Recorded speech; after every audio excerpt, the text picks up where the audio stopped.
All right, so I'm here at this labyrinth, okay? This beautiful labyrinth. I don't know if you can see it. Okay, so I just thought there's a spiritual significance to this. I don't know much about labyrinths. I mean, I kind of remember reading something about them uh, many years ago, but the ancient cultures have built labyrinths and so I just coming up with some spiritual significance for it. It's to me it's regarding enlightenment. So this is the path to enlightenment. And I also want to talk about the nature of the circle so I don't forget it. So I don't forget that concept. But so this is the beginning of it. Okay. So we go from here. So to me, this is my interpretation. I'm sure there might be other interpretations of what labyrinth is. So this is sort of my off the cuff interpretation. So this is the beginning. So this is us going on a spiritual path. You can see this is the beginning part. I think you see my foot there. So this is when we start the spiritual path, this is it. We take that first step. I think that Lao Tzu said the quote, the journey of a 10,000 miles begins with the first step. So that's sort of like going on the spiritual path.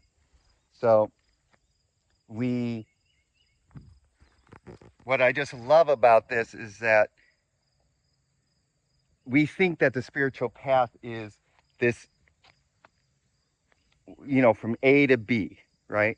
A to B.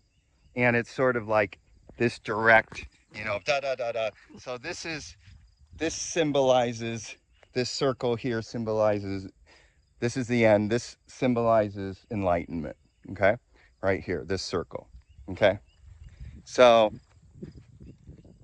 oftentimes when we go on the spiritual path for most people, and I even went through this, in Nirvana. Here, I'm wearing a Nirvana shirt. So that circle, Nirvana. So the goal of this incarnation is to go from egoic consciousness, from being asleep, being in the dream state, being in separation consciousness, to nirvana. Okay, right there. All right. So when we go on the spiritual path, we think, oh, we're just going to go from here and we're going to go all the way here. Okay. It's going to, and that's it. But like a labyrinth, no, no, no, no, no. Okay. Here, if we could follow. No, it's like here. Okay. And then we start the path and then, oops. And then we go, oh, no, we got a little turn. Okay. So we then continue, right? We're continuing this way. And then we think, okay, we're continuing this way. And these all symbolize like the spiritual practices, meditation, everything. Each person goes through their own unique labyrinth. Okay. Each person goes through their own unique uh, curriculum, their own unique path. Okay. So we need to honor everybody's path. Everybody's labyrinth is going to be unique. Okay. So we're going this way, and then you think, okay, okay. And then suddenly, oh, no, we got to turn, we got to, and pain bodies and certain delusions and just insights and wisdom and everything is all part of this. So we need to go. So one of the big insights is that we need to go through these twists and turns. Okay, here's another turn. There we go, right? And oftentimes, especially if you had an awakening, so this center symbolizes nirvana. We're here and we're close to it. We think, oh, I had an awakening. We're close to it, you know? And you think that that's it. And then suddenly, no, oh, no, we're getting a little further away from it, right? We're getting further, okay? And then so on and so on. So these turns, okay, and I'm actually walking it. These turns, it sort of like symbolizes the 2 steps forward, 1 step back. 2 step forward, 1 step back. Or or it could seem like 1 step forward and 10 steps back, right? So I just find this to be a fascinating,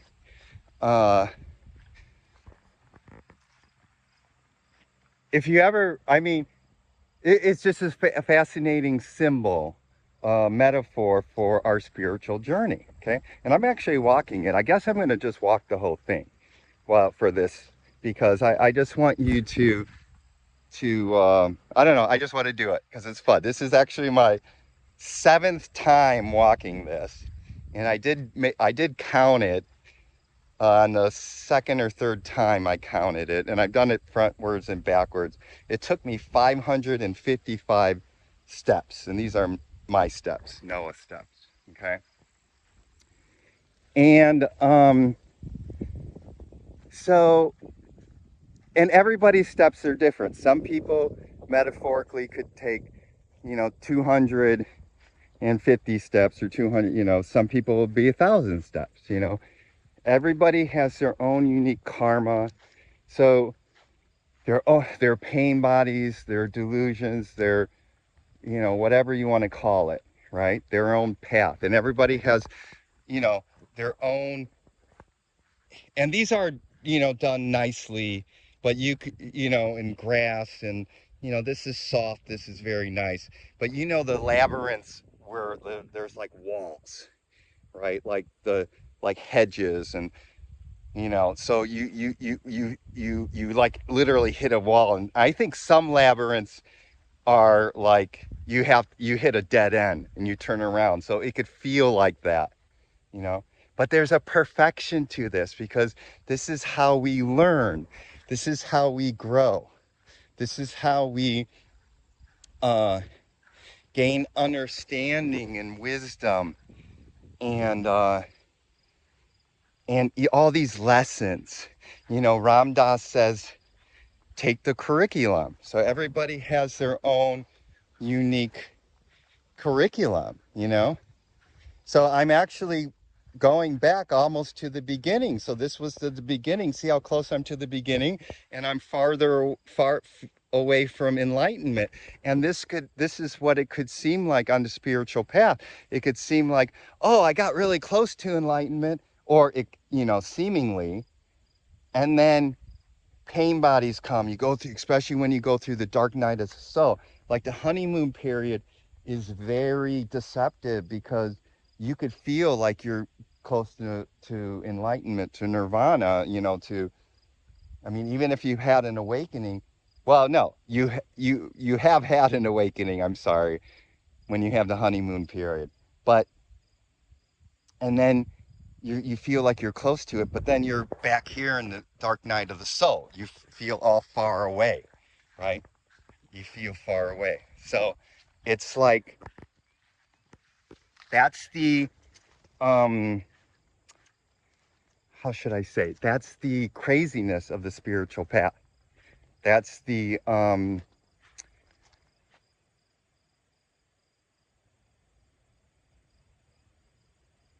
difficulties, trials by fire, right? They should actually have, if we built like a real, well, a little more intent, labyrinth, there would be like jets of fire coming up, and sometimes it's like fire, and it's loud, and it's like it'll shake you up, right?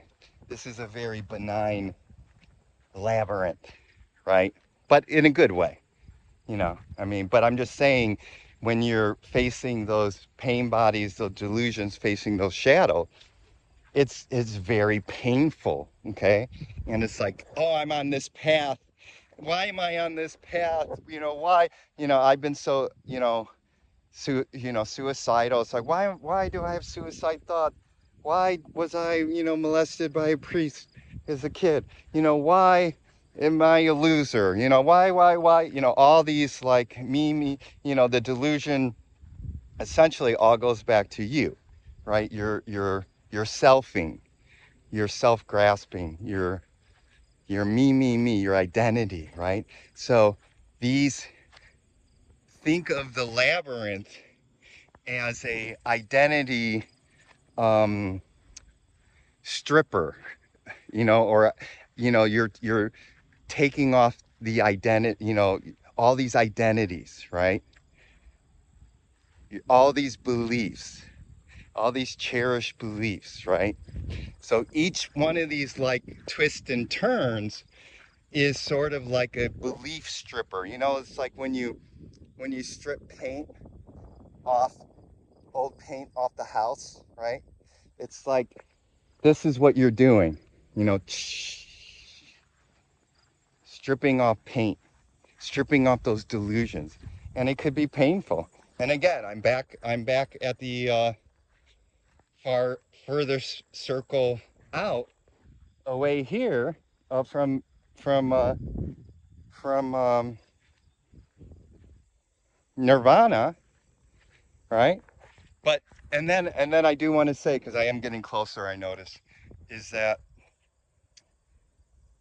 as you go on the path, the pain, and as you heal pain bodies, you heal delusions, the path gets lighter.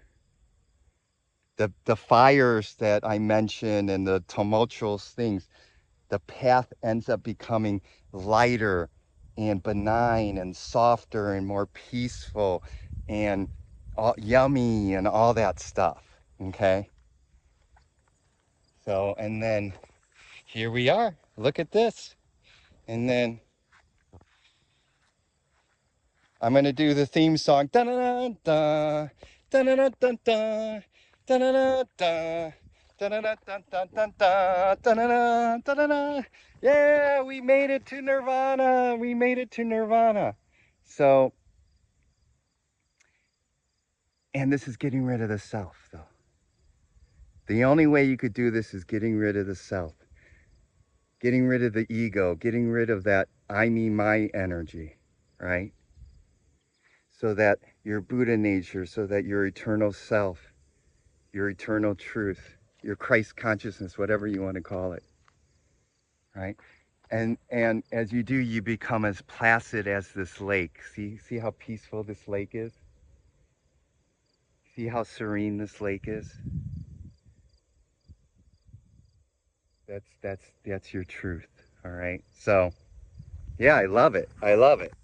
And so this is it. So I just love. Oh, and the circle too. So I did want to mention the circle. So I have this be here now, but if you see the Ouroboros, the circle is, represents the I can't do it, but oh, maybe you're there. But the snake eating its tail. This could be symbolized samsara, death, birth, rebirth. Death, rebirth. So we're getting off that circle of samsara. Okay, so you could think of all of this also as the circle of samsara, right? And by doing these spiritual practices, by meditating, by awakening to your true eternal self, by healing pain bodies, facing the shadow, all that stuff, you're ending that circle of samsara. And here you are now here and no more on samsaras, right? And the circle is symbolic of, just what I said, of the birth, death, rebirth.